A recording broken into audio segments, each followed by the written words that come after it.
Good day, students. This is GSP 1201/2201 Use of English Lecture Slides for Group B1 students from the Agricultural Engineering, Chemical Engineering, Civil Engineering, Petroleum and Automotive Engineering. My name is Idris. Remember, so far we have discussed 6 modules.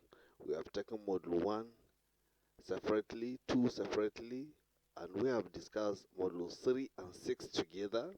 We have also discussed Module 4. We have also discussed Module 5. So this is Module 7 and is the final module in the course. So therefore, we go into the slides profile and see. This is the first slide in Module 7. It begins with asking a question: what is literature? Literature is a broad term that encompasses almost everything we read, see, and hear. Yes, literature is a broad term that encompasses almost all what exists on earth. That is something that we can see, something that we can read, and something that we can see. The term literature is derived from the Latin term literatura, meaning writings, and the French belles letters, meaning file letters. Yes, the term derives from two languages, that is Latin, literatura, meaning writings, any form of writing, and the French term belles letters, that is fine letters. Initially, the term literature referred mainly to fictional and imaginative writings and was divided into 3 genres or categories. These categories or genres are poetry, prose, drama. Yes, contemporary definition of literature is anything written, anything that we can see and we can hear. But initially, the definition of the term is restricted or was restricted to anything fictional or imaginative. That's why it's divided into 3 categories: poetry, prose, and drama. But the contemporary definition is that anything written is called literature, be it fictional or true, non fictional, or imaginative. Therefore, based on the fictional and imaginative lane, the term literature is divided into poetry, prose, and drama. It is the form of each category that distinguishes it from the others. Yes, when we look at the 3 genres of literature, that is play, poetry, and prose, it is the form of each that distinguishes it from one another. That is, uh, for instance, all the first 3 genres, that is poetry, prose, and play, could share the same theme or subject matter, such as corruption, love, education, but each one looks different on the page. Yes, form of each of the genres differ it or make it to be distinct from one another. Yes, the way a poetry, for instance, is being arranged, the lines and all these and forms is maybe quite different from the way a play is staged or is arranged in a paper. And also is quite different from the way a prose is being arranged. What this means is that a page of a poetry is distinct from the page of a play, that is drama, since poetry does not indicate speaker. Yes, the page, for instance, as we have said in the previous paragraph, that you can have all the 3 forms or all the 3 genres sharing the same theme of either education, corruption, or love, or something like this, but they are distinct in terms of what forms. Poetry, for instance, is distinct from the play or drama simply because a play or drama indicates the speaker, which is not obtainable in the form of poetry, and nor does it provide stage direction in parentheses the way the play text does. And this is common in play. We have seen earlier, we see stages is directing that the first speaker and the second speaker are now on stage, being indicated by what? By parentheses. And prose is distinct because all the lines run to the edge of the page and do not stop arbitrarily the way the lines of the poem, for instance, do. And this is also another point, that there are differences between, whether there's difference in terms of form between a poetry and a prose. Arbitrarily, a poem stops and form another line without reaching the margin, and which is not obtainable in a prose, because you only have a poetry of, for instance, 5 lines and a space of at least 10 lines, because it stops arbitrarily. But in a prose, a line must start from the margin up to the margin. And there's a difference between a prose and a poetry, because in a poetry we have stages, we have the speaker, which is not obtainable also in a prose. And nowadays, however, the term literature has been expanded to encompass even writings that are factual and truth-telling. Yes, contemporarily, the definition of literature, or the term literature, has been expanded to mean any factual or truth-telling can also be a literature. There is now a fourth genre or category of literature called live writing.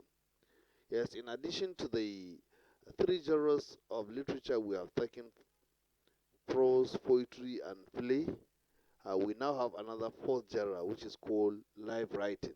This refers to non-fictional writing such as autobiography, biography, diary, journal, memoir, travelogue, letters, and essays. Yes, remember in the previous slides we have taken, we say that anything writing is called literature.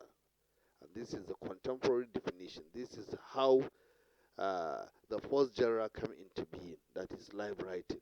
Therefore, based on contemporary literature, or rather definition of the term literature, anything factual or truth-telling is also a literature and is a first genre. This could be autobiography, biography, diary, journal, memoir, travelogue, letters, or essays.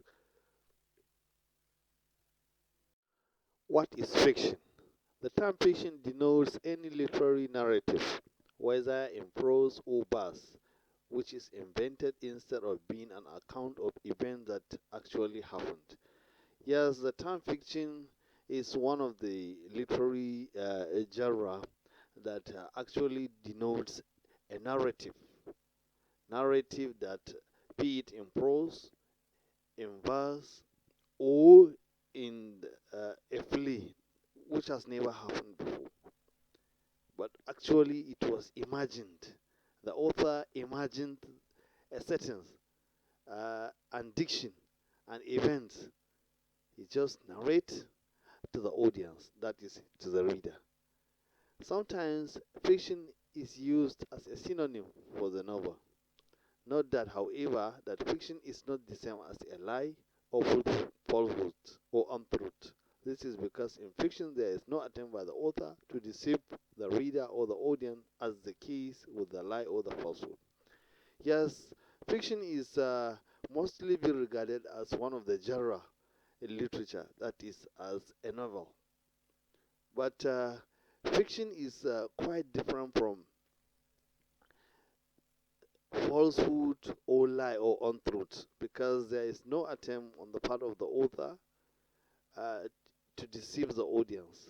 Therefore, it's not synonym, or rather a synonym to a novel. Fiction is just an imaginative, creative narrative which has never happened in the past by the author. And such imagination is not done with the intention to deceive the audience, or is not done, or rather, it's not being construed in a lie. It's just an imagination.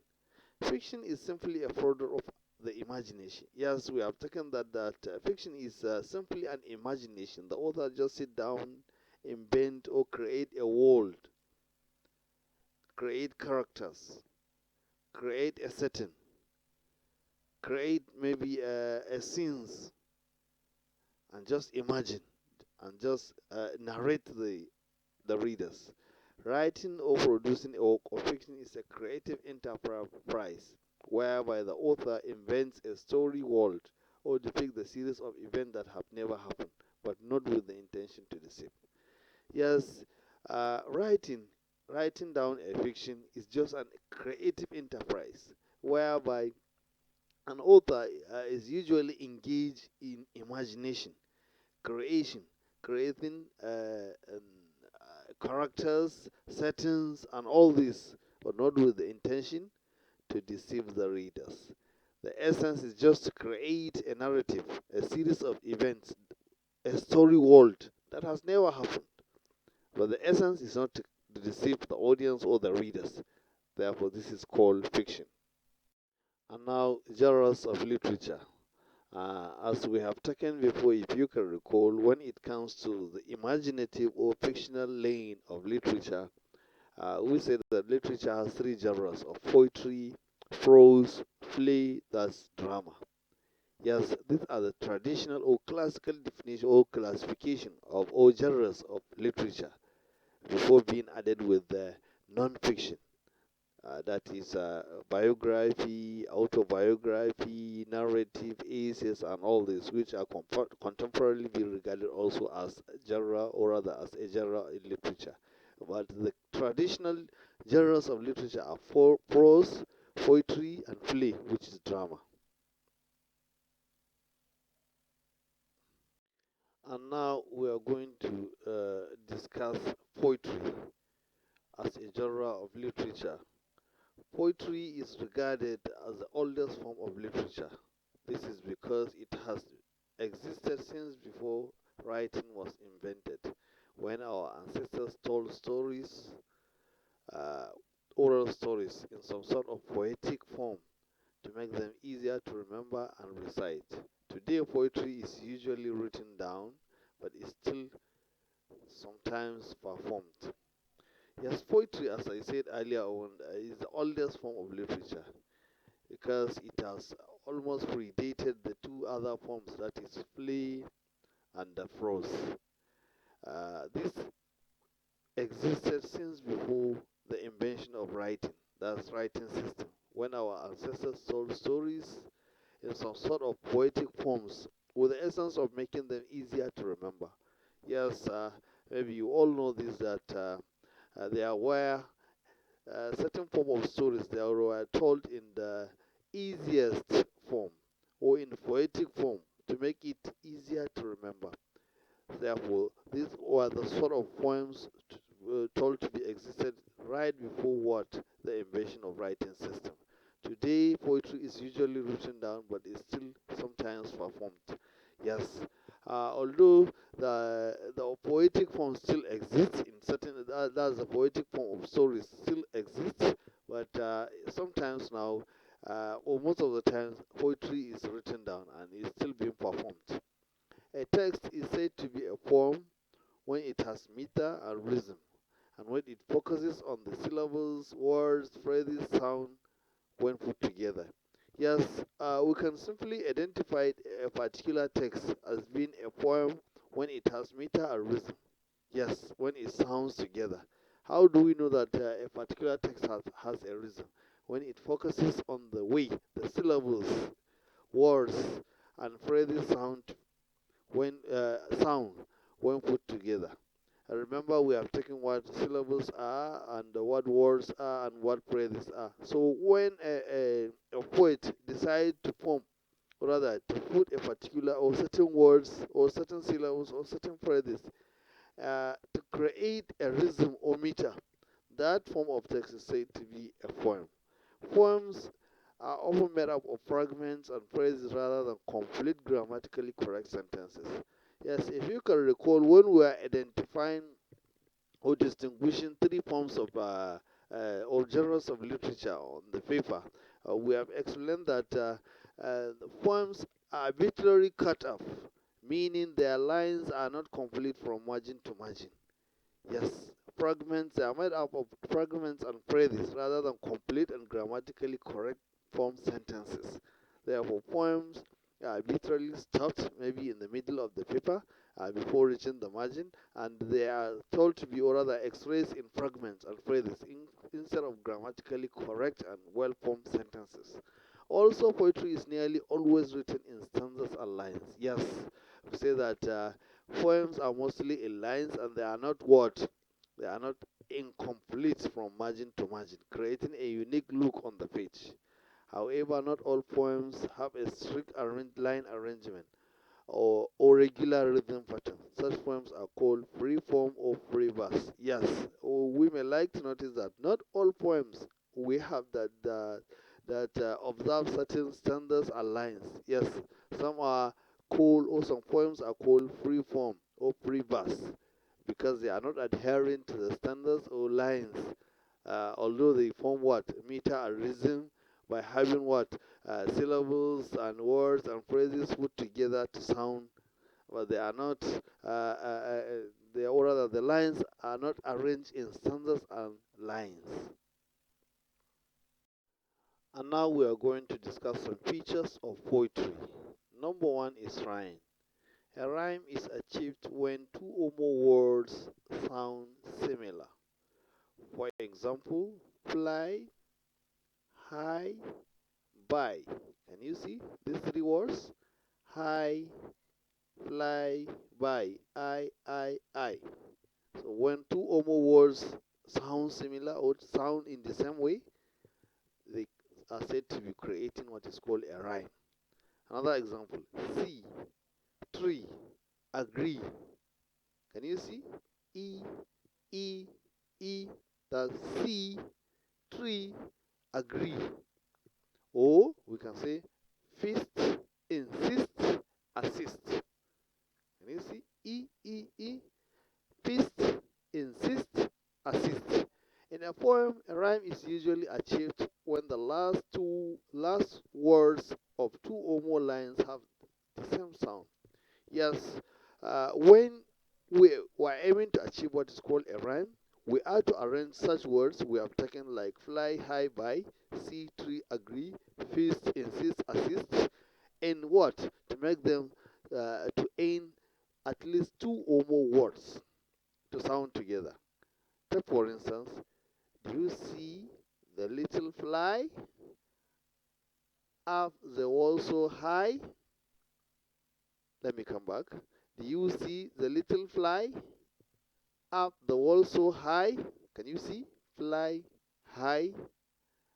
So they are said to be, the two words are said to be rhyming together. You can see here that fly rhymes with high. Yes. Rhyme is what gives poetry its musicality. Another feature of poetry is verse. A verse refers to the lines of a poem. Most of the time, a verse is not a full or complete sentence. It is just a line of poetry. Yes, what we are trying to say here is that verse is also, apart from rhyme, is also another feature of a poetry.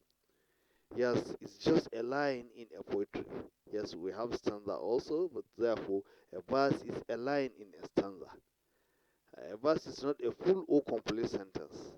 It's just a line. Yes, you can have maybe a word in a line, two words in a line, or at least three words in a line. Such lines are simply called verse. Now consider the excerpt from New Osindare. New Osindare's poem, Poetry Is. That's the title of the poetry, and this is an excerpt. Poetry, one verse. Is, two verse. Man, another verse. Meaning to, another verse. Man, another verse. Yes. Obviously, this is a sentence, but it's meant to what function as, or rather, look as so many verses. We have how many verses here? Poetry, one verse. Is, two verse. Man, three verse. Meaning to, four verse. Then finally, man, another verse, sixth. From this excerpt, you can see that a verse could even be just a one word. Yes, we have taken that a verse could be a one word. Then stanza. Stanza is derived from the Italian for stopping place. What this is saying, is trying to say is that the word stanza derives its meaning from the Italian language, meaning stopping place. That's where something is stopped or can be stopped. A stanza is a grouping of verse lines in a poem. Stanzas are often separated by a space in the printed text. In other words, a stanza is a group of verse or lines in a poem. Remember, we have taken what verse is, and a verse can be of a single a word or two words. So a stanza is a group of verses separated mostly by a space. Stanzas are often separated by space in the printed text. Yes, like paragraphs, we have spaces in between paragraphs, so also we have spaces between stanzas in a poem. A stanza is equivalent to the paragraph in prose writing. In other words, a passage or story or essay is made up of paragraphs, while a poem is made up of stanzas. Yes, as we have taken that paragraphs or group of paragraphs make up a complete passage or a story. So also stanzas, group of stanzas make up a particular poem. And a stanza is made up of group of verses or lines, mostly separated by space. A paragraph is made up of sentences, while a stanza is made up of lines or verses. The excerpt above from Osundare's form is a stanza. Yes, we have taken an excerpt before. So this could be a typical example of what stanza is all about, meaning a group of lines separated by spaces. And now prose. Remember, prose is the second genre of literature. We have taken poetry, and we are now on to a prose. That's the second genre of literature. A prose can be defined as any kind of written text that is not poetry. What this is trying to say is that anything that is not poetry may likely be a prose. The most typical varieties of prose are novels and short stories, while other types include letters, diaries, journals, and non-fiction. Whatever is not poetry, we say may be a prose. The typical example of prose are novels and short stories, while other include letters, diaries, journals, and non-fiction. Yes, all these are called prose writing because it's organized distinctively, or rather in a way that is different from poetry. Remember, we say the essence, or rather the impact, or rather the focus of poetry is mostly on sound, rhyme, and all this. While in prose writing, the concern is on what? Maybe the storyline. Prose is written in complete sentences and organized in paragraphs. Yes, remember we have taken that in the distinction, or rather the main difference between prose writing, or rather prose and poetry, is that poetry is not organized in sentences and organized paragraphs. No. This is mostly, or rather, it is the character, or rather, the typical feature of prose writing, that prose is organized in sentences and organized paragraphs. Such sentences are mostly complete and complete in sorts, and also the paragraphs are organized to express ideas. Instead of focusing on sound, which is the interest of poetry, which is yes, what poetry typically does, prose tends to focus on plot and characters. Yes, the concern of prose writing is mostly on the storyline and the characters. Yes, authors mostly arrange, or rather organize, storylines. That is what typically means by plot. And then characters, meaning the personas, or rather the characterization, the imagined people that have, or rather occur in the storyline, which is also called characters. Some features of prose. Number one, we have plot. This means the arrangement of events of a story. Yes, plot simply means arrangement of the events, how events happen in a particular story. The most common type of plot is linear plot, which has this structure: beginning, middle, and end, or departure, adventure, or return. Yes, we have certain types of plot, but the most common is called linear plot. That's why you have the storyline beginning, then you have its middle, then you have the end. Or in another words, we can call it departure, adventure, and return. This is almost the same as the one we have taken, that is beginning, middle, and end, where a story begins under normal circumstances, or normally, then you have the middle of the story, then finally the end of the story. However, not all plots are linear or chronological. The above story has a linear plot since the events of the story are narrated sequentially. Yes, uh, linear or chronological arrangement of events is not always the order of events in a story. Yes, we have certain times you may have a story beginning from probably the middle of it, then to the end, then to the beginning, having a kind of flashback. Therefore, it's not always that a story should be narrated sequentially. That is, having the beginning first, then the middle second, then the end last, or the adventure, or rather the departure, the adventure, then the return. No. In certain instances, you may have the end fronted from the beginning, then you have the middle, then you have the beginning last in a form of flashback. Therefore, this is what it simply means by plot. Another feature of prose are characters or characterization. Yes, characters are people, animals, or things whose action drive the plot or the story. Yes, we have taken before, as we have taken before, characters are animals, or people, or things that drive the plot or the story itself. This means that characters can be human or non human, such as animals, trees, or even things. Yes, normally, what actually, or rather, whatever appears in a particular storyline or the plot is called character, be it an animal, human, or things. Characters can either be round or flat, or they could be major or minor, corresponding to round and flat.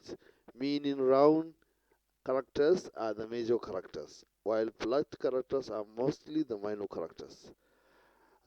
Major characters play significant or important roles in a story. Without them, there will be no story. Yes, as the name implies, they are major and they drive the story.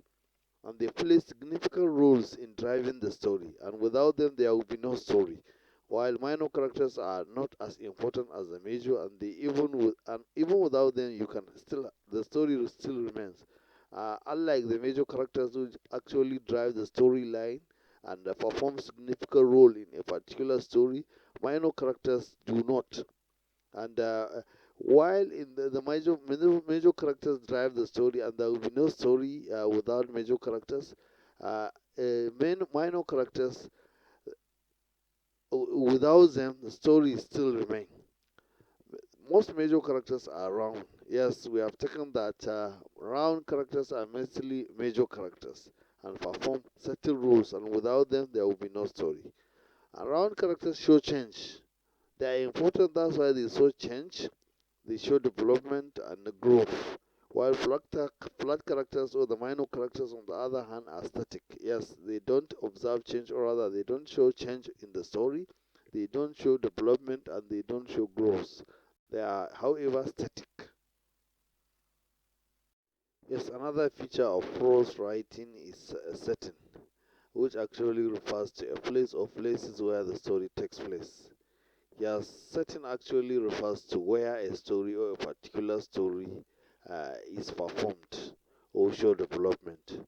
Therefore, it can be a room or in a house or in a place. Yes, wherever a story is said to be performed or is said to be it is said to be set is called a setting.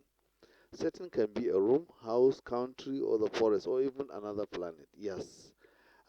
As we have seen in most of the novels we have read, it can be a house, it can be a country, it can be the forest, it can also be what another planet, because most of the stories we read are imagined.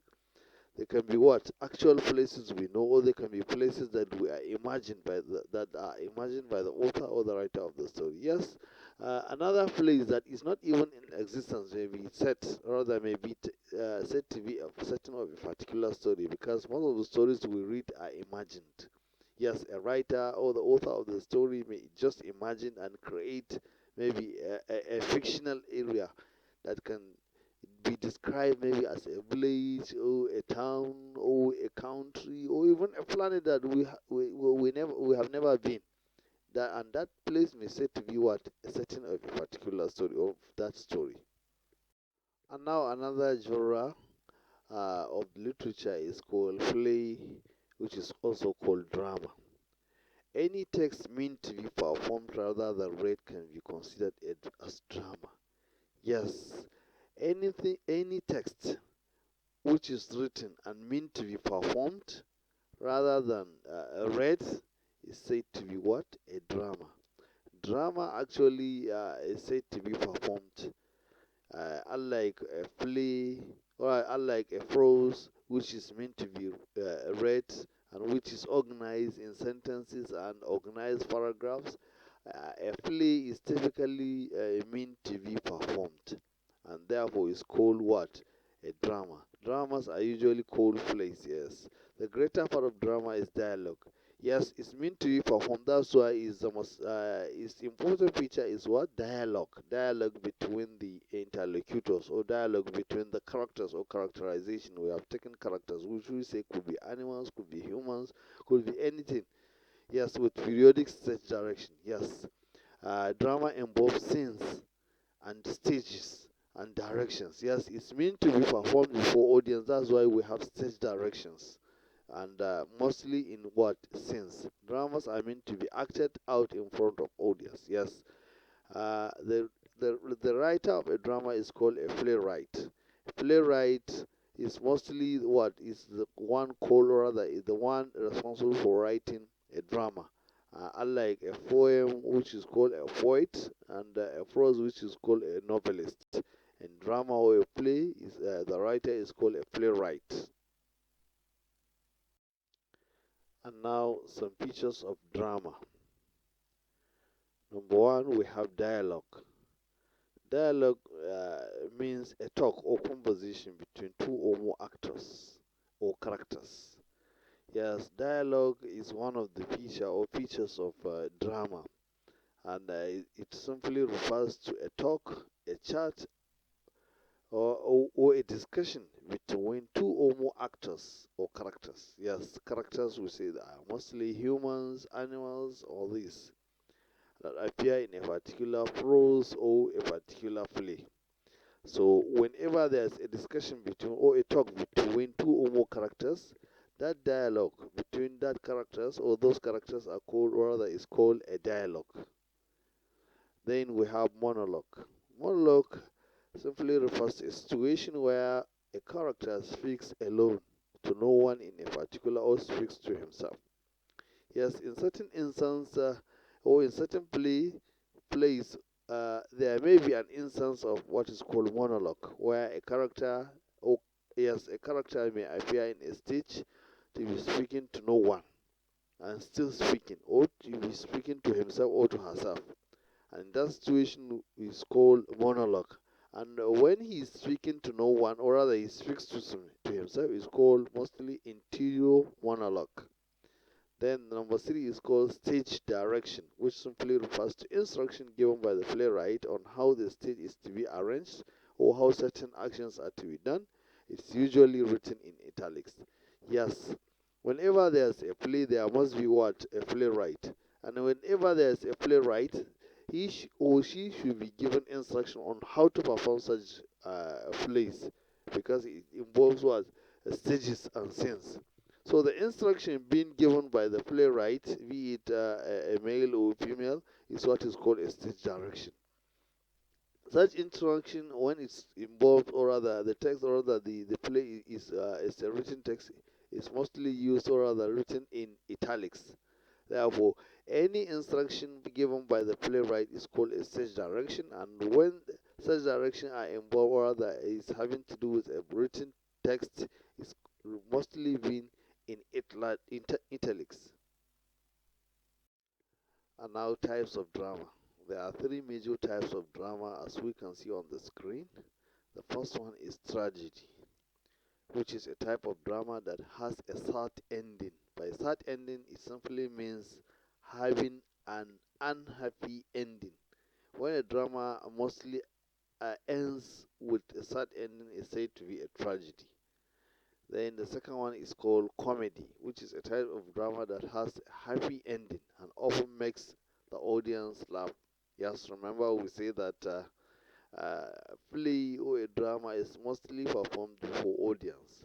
So whenever a drama or a play makes a happy ending, and makes the audience laugh, is called a comedy. And the last one, we have tragic comedy, which is a type of drama that contains both features of tragedy and comedy, and it mostly begin with sad beginning and end in happy mood or happy note. Therefore, it's called tragic comedy. Now, non-fiction. If you can recall, in the beginning of this presentation, we said that traditionally we have three genres of literature, which we identified as play, poetry, and prose, and we have taken that. But nowadays, there is said to be the fourth genre of literature, which is called non-fiction. Non-fiction is also called a life writing because it generally refers to texts that are tell the stories of real people lives. The most common types of non-fiction are, as we can see on the screen, non-fiction is mostly called life writing and is being regarded contemporarily as the first genre of literature. And it includes the story of real people lives, what actually happened in the people lives, the record of what actually happened, not the imagined, not the fiction. I mean, the most common types of non-fiction stories are autobiography. This is the story of the person's life told by himself or herself. Yes, the first one is called autobiography and is a record of what actually happens in someone's life told by him or herself, and it's called autobiography. The second one is called biography. This is the story of person's life told by someone else. Yes, this also the happening or the record of all the happenings in someone's life, but told by someone else, not by himself, as in the first case. That is autobiography. Biography is mostly a record of someone's life told by another one or by another person. And the third one, we have diary or journal. This is a record of the day-to-day events or happenings of the person's life, which are recorded by that person as they happen. Yes, a diary or journal is also a kind of non-fiction or a live writing, which is the record of day-to-day events or happenings of or rather that person's life and recorded by himself or herself. It's called the diary or the journal. Then lastly, we have the travelogue.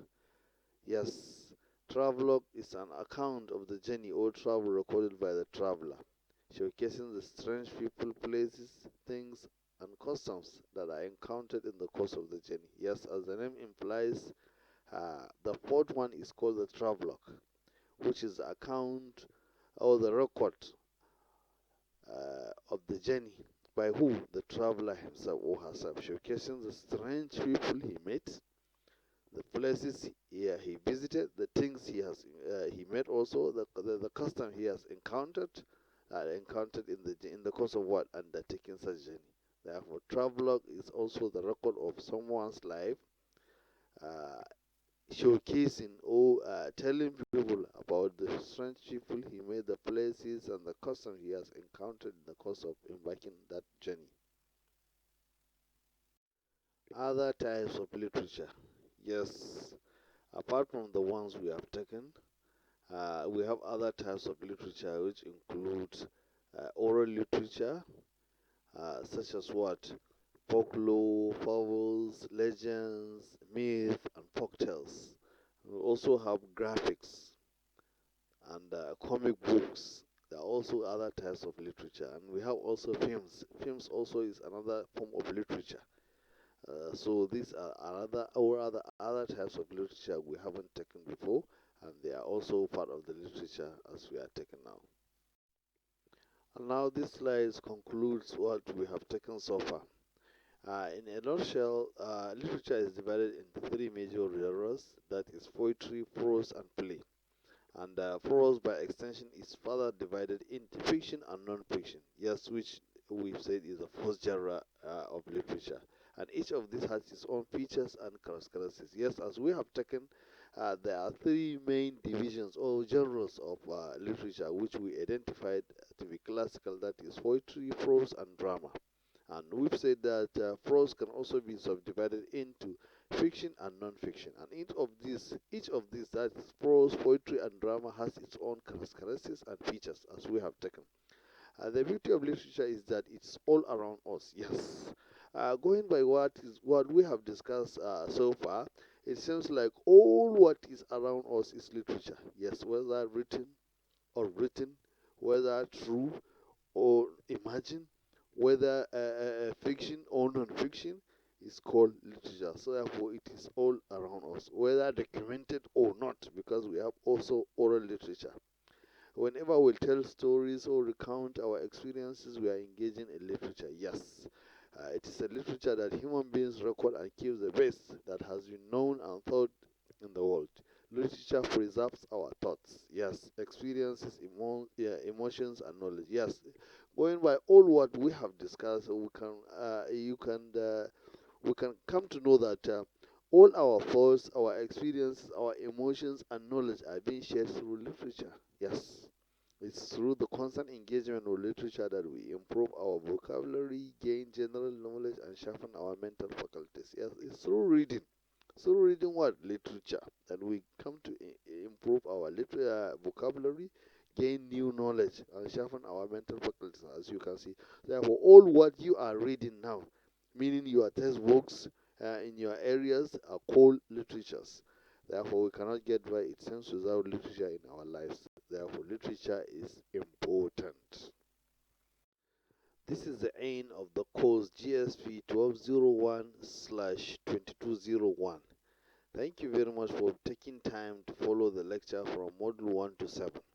In case you want to ask questions, make comments, or give suggestions, kindly go to our discussion forum to do so.